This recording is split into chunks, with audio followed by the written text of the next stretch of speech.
Hey everybody, welcome to this video. This is the first of a series on arguments and on how to analyze and understand arguments. And of course, arguments are really important in philosophy. In many ways, arguments are the currency of the philosopher. So having some understanding of some fundamentals of argumentation is important. Now, as you probably have read, there's a whole branch of philosophy that is interested in arguments, that is logic, and that is interesting and great. And if that's something that appeals to you, then you can take a course in the department which explores that. What we're doing in this course is just a very, very cursory overview of some of the main points. Okay. So the first question we should consider is, well, what is an argument? What do we mean by argument? And in common usage, probably when people use the word argument, they mean some kind of debate between two people, probably a heated debate, maybe a shouting match. You know, there's 2 points of view and two people presenting those points of views and they don't agree. Okay. However, in philosophy, argument is a specific and quite frankly simple thing. An argument is only a chain of reasoning put forward to prove something. Okay, so an argument is a chain of reasons put forward to prove something. And an argument will always consist of a premise or premises and a conclusion.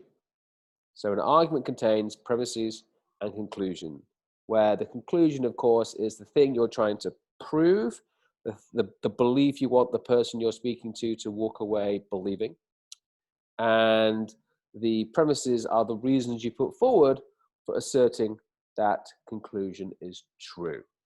So any argument you encounter will have premises and conclusions. It could have one premise and one conclusion, or it could have dozens of premises and sub-conclusions and a big conclusion, right? So there's no minimum or maximum number of these things, but every argument does contain at least one premise and a conclusion. Okay, all well and good. Typically, when we're out about in the world, when we encounter arguments, they are written down, okay? Either they are a paragraph in a magazine or the newspaper, or maybe we hear them, someone presenting an argument orally, and they kind of speak in paragraphs. And that's all well and good, but for the philosopher, it is really helpful and therefore a useful skill to take the argument that is presented in essentially a paragraph or in a paper or something and put it into what we call standard form. Okay, so the skill we're looking at here is making an argument or transposing, if that's not too fancy a term, transposing an argument from like a written paragraph to standard form. So the example is the best way to understand this. So it is an argument, okay?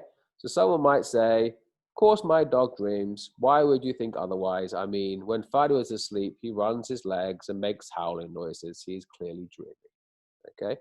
So you might read that, somewhere. You might hear that, someone might say that to you, and they're making an argument. So the thing we want to be able to do as philosophers is to decide what is the conclusion of that argument, what is the thing this person wants you to believe, and then what are the reasons this person is giving you to convince you the conclusion is true, okay? With a short argument like this, that's not too tricky, right? You can pull them out, but being able to put it into, as I say, standard form allows us to interrogate that argument better. So in this case, we're pulling out the premises and the conclusion. So the first premise might be, my dog runs and makes howling noises when asleep. That is the first claim this person is making, right? The second premise or claim this person is making is this running, so that when the dog is, doing that thing when it's asleep and howling in his sleep, is evidence of dreaming. Okay, that's a claim, right? And taken together, the conclusion, the thing this person wants to believe is that my dog dreams or their dog dreams. Okay, so you've taken this first paragraph here, which is just as you read it, as I say, in a book or something, and you've pulled out the important premises, and the conclusion, right? You haven't had to include stuff that's not relevant to the argument, like the dog's name, but you have had to include everything that is part of that chain of reasoning. Why does this matter? Because it allows us to evaluate arguments. And there are two main ways which philosophers use to evaluate arguments, okay? The first is to examine the relationship between the premises and the conclusion. That is, given these premises, do I believe this conclusion is true? Sorry, my thinking's popping up here. Given these premises, do I believe the conclusion is true? What is the relationship between the premises and the conclusion? Okay, how am I convinced the conclusion is the right thing to conclude given the premises? The second way to examine an argument is to say, well, I don't necessarily believe these premises, right? I'm not sure I believe that running and howling noise is evidence of dreaming. Okay, you could say, well, it's just a dog having some spasm or something, right? So you could take the arguer to task on these claims. But the point is, in standard form, we are able to do those two things, those two primary ways of interrogating an argument, looking at the relationship between the premises and the conclusion, and then looking at the truth or how far we're convinced by the premises. Okay, I'm gonna pause this. For you, it'll be continuous, but I can't find the pause button. Hold on. All right, sorry about that. My wife came in this lunchtime, so I paused the recording. So we just looked at the standard form and what that means and how you do that and why it's important. And before we do some practice of those, I think it's important to notice something that happens a lot in arguments, which is the inclusion of, or the exclusion of, or we should notice that sometimes arguments have what we might call hidden premises or implied premises. This means that sometimes when an argument is presented, something that is obviously important for the truth of the conclusion is not stated, not included, right? So some important piece of the chain of reasoning is not included. Sometimes this just does not matter. If the thing that's not included is a established fact that everyone agrees on, then not including it doesn't really matter. However, but sometimes someone might present an argument and they assume something is true when in fact you might debate it, and therefore not including it does matter. And sometimes this is actually a tactic in argumentation. You kind of exclude a debatable premise as a way to kind of suppress it so the argument seems more powerful than it really is. So just as a way of example, here's an example of when a hidden premise or an implied premise is not a big deal. So consider this argument here. Ashley flew a space rocket too close to the sun, therefore she caught on fire, right? There's a hidden premise there. The hidden premise is something like, the sun is really hot, right? The sun is hot.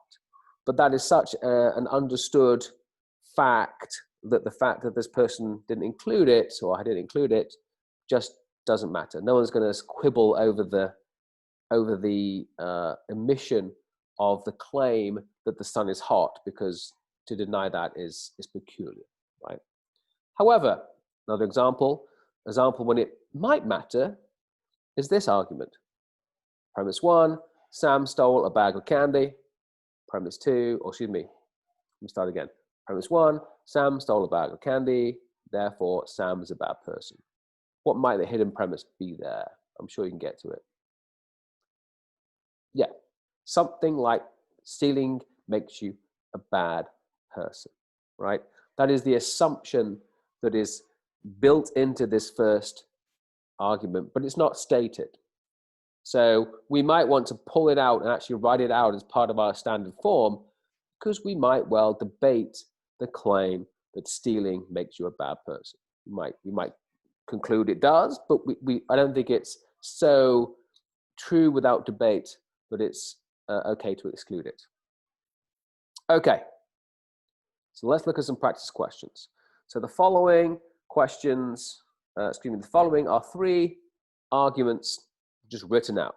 What I like to do is to pause the video and then put them into standard form. That is, decide what is the conclusion in each case, what is the thing this person wants you to believe, and then what are the premises, the reasons, the chain of reasons being put forward to make you believe it's true. And in each case, you want to keep an eye out for any hidden or implied premises, other things that are not stated, which clearly are important for the argument to be true or to be considered to be true. Okay, so as always, pause the video, take your time, work through these, go back over this video, look at your book, and when you feel like you're giving it a good try, come back and I'll go over them with you. Okay, welcome back. So you had to look at 3 arguments and you had to put them into standard form. And in doing so, you had to consider whether there were some hidden premises which may be important. So let's look at these in turn. First, the one about athletes and meat, right? So the first premise is something like, there are some specific nutrients and vitamins or vitamins that you need to be a good athlete. That is a claim, okay? The second and the third claims, or premises I should say, weren't really stated in the argument as written, but they really are clearly important. The second premise is the nutrients and vitamins are found in meat, and perhaps even more importantly, the claim the nutrients and vitamins are not found in vegetables. Okay, I should probably say non-meat products, so not just vegetables, but I guess, I don't know, cheese and nuts and things, but nonetheless, you know what I mean. And the conclusion is therefore, eating meat makes you a better athlete. Now, why this matters, of course, is we can debate all this stuff. We might debate whether vegetables do not contain this stuff, right? We might debate that. We might debate the first premise that there's some nutrients and vitamins you need. But laying it out in this way allows us to do that in a more straightforward and clear-cut kind of way. Okay, second argument. This is about the smokers being mentally ill, right? The thing this person wanted you to believe was smoking is an indication that you are mentally ill. So premise 1, anyone who voluntarily decides to destroy one's own body is mentally ill. Okay? Smoking destroys your body is not stated, but it's clearly important. As is premise 3, smoking is a voluntary act, right? You may debate that. You know, is addiction to nicotine really equivalent to being free in what you do? Don't know, open question. But it's important, right? But it's not stated. And the conclusion that follows is therefore smokers are mentally ill. So in this case, again, there are 2 things which are not stated, but clearly are important. And as written, you can then go through, once it's in standard form, and decide whether you think the conclusion follows. You can decide whether you agree with the premises. Okay? Last one, about killing babies, sorry. Premise 1, shortly after birth, human babies are not self-aware. Premise 2, this is the hidden one, there is nothing wrong with killing something that is not self-aware. The conclusion that therefore this person wants to believe, it's fine to kill babies after birth. Okay, again, by breaking it into standard form, you can take each claim, each premise, and decide whether we should agree or not. Okay, so that was a video on the anatomy of an argument. We looked at how premises and conclusions are the pieces of an argument. We looked at the process of putting stuff into standard form, and in doing so, we looked at how we should be mindful of some implied or hidden premises, especially when they are clearly relevant and debatable and needed for the conclusion to be true. Okay. It was taking me a while to stop the videos. Hold on.